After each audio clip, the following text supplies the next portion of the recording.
अस्सलाम वालेकुम। Exercise 11.1 new 10th की मैथ की जो बुक है, उसका क्वेश्चन नंबर 2। क्वेश्चन नंबर 1 मैंने कराया है, बिल्कुल उसी तरह क्वेश्चन नंबर 2 है।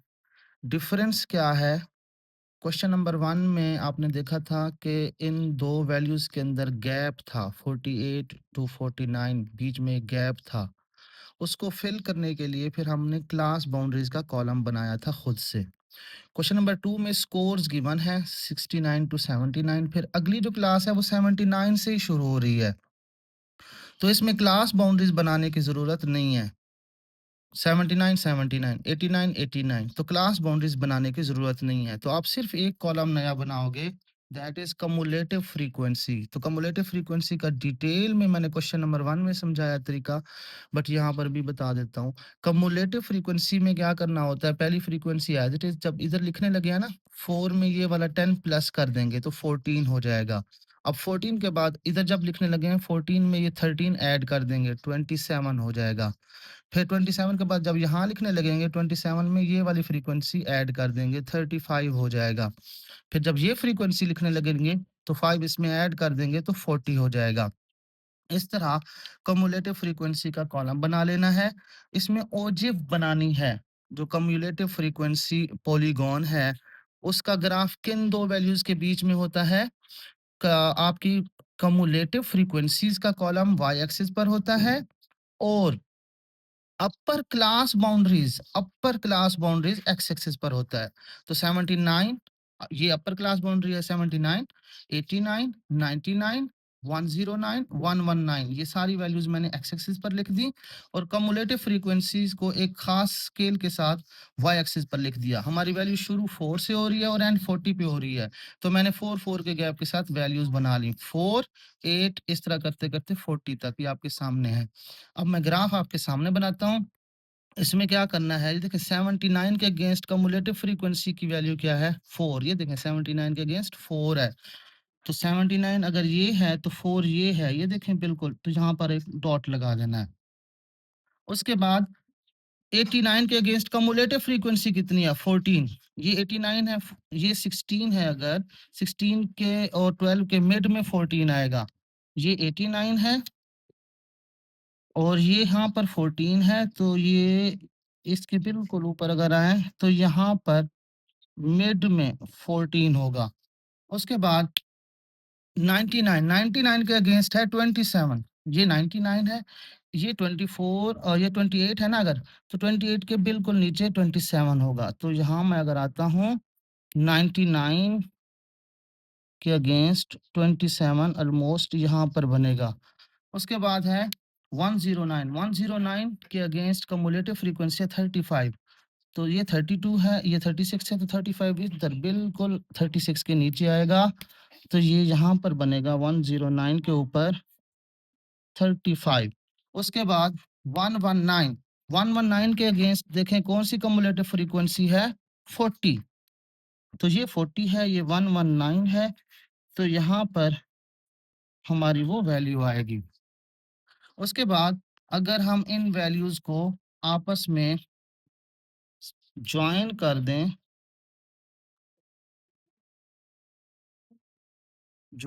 दें, और उसको फिर ओरिजिन से मिला दें, तो ये हमारे पास ओजिव बन जाएगी कम्युलेटिव फ्रीक्वेंसी।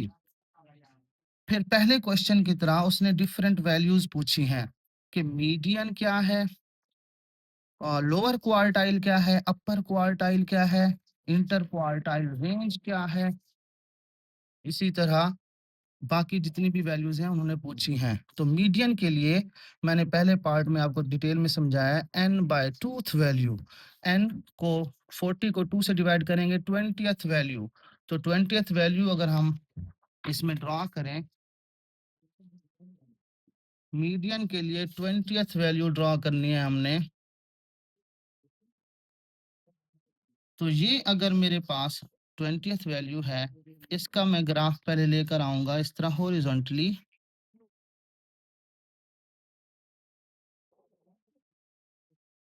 फिर इस ग्राफ को वर्टिकली नीचे लेकर जब आऊंगा,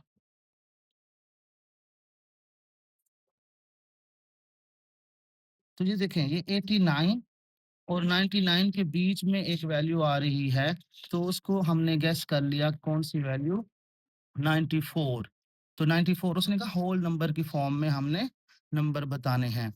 उसके बाद अगली वैल्यू है लोअर क्वार्टाइल, उसकी वैल्यू 40/4 करके 10th वैल्यू आएगी, 10th वैल्यू 85 पर आएगी।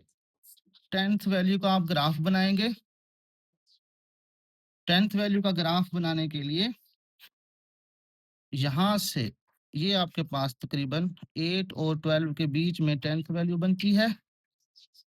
यहाँ से एक सीधी लाइन लेकर आएंगे। इस ग्राफ पर जब आ जाएं, फिर उधर से एक सीधी लाइन नीचे लेके जानी है। तो ये ऑलमोस्ट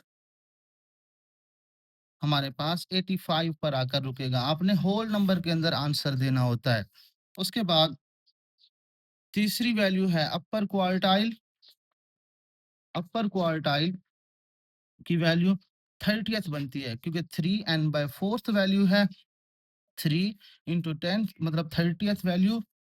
तो 30th वैल्यू का ग्राफ अब हम बनाते हैं। ये 30th वैल्यू ऑलमोस्ट यहाँ पर आएगी, 28 और 30 के बीच में। 28 और 30 के बीच में 30th वैल्यू आएगी।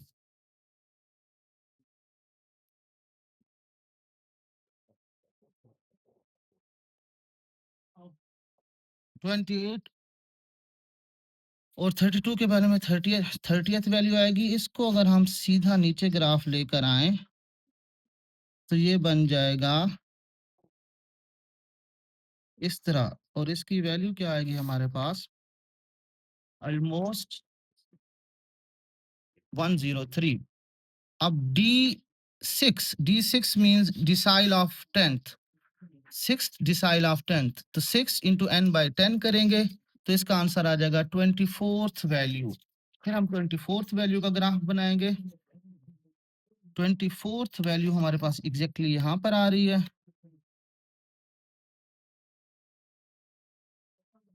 तो ये 24th वैल्यू के लिए पहले हॉरिजॉन्टल लाइन लगाएंगे, फिर उसके बाद वर्टिकल लाइन लगाएंगे।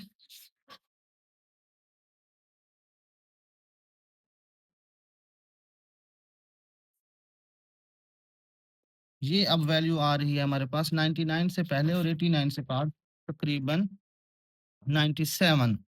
उसके बाद है परसेंटाइल 80। तो 80 को n/100 से करेंगे मल्टीप्लाई, आप लोगों को पता होगा। तो ये बन जाएगा 40/100, ये दोनों जीरो कैंसल, 8 4 जा 32, 32th वैल्यू आ जाएगी हमारे पास P80 की, 32 एग्जैक्ट 32। तो 32th वैल्यू के अगेंस्ट हम इस तरह ग्राफ बनाएंगे। पहले हॉरिजॉन्टल लाइन लेकर आएंगे,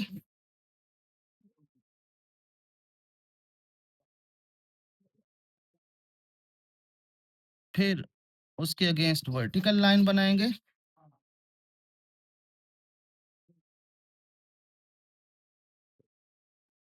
तो वो तकरीबन यहाँ पर आ रही है, तो इसका नाम हमने रखा 105। फिर लास्ट पे है inter quartile range. Inter quartile range का फॉर्मूला बताया हुआ है, वो क्या होता है, Q3 माइनस Q1। तो Q3 की वैल्यू 103 है, Q1 की वैल्यू हमारे पास 85 है। इन दोनों को माइनस करेंगे तो हमारे पास आंसर आ जाएगा 18। इस क्वेश्चन नंबर 1 और क्वेश्चन नंबर 2 100% आपस में सेम है। तो मैंने क्वेश्चन नंबर 1 में बहुत डिटेल से मेथड बताया हुआ है, तो वो देख लीजिएगा, ज्यादा आसानी से फिर समझ आ जाएगा। जज़ाकल्लाह, अल्लाह हाफिज।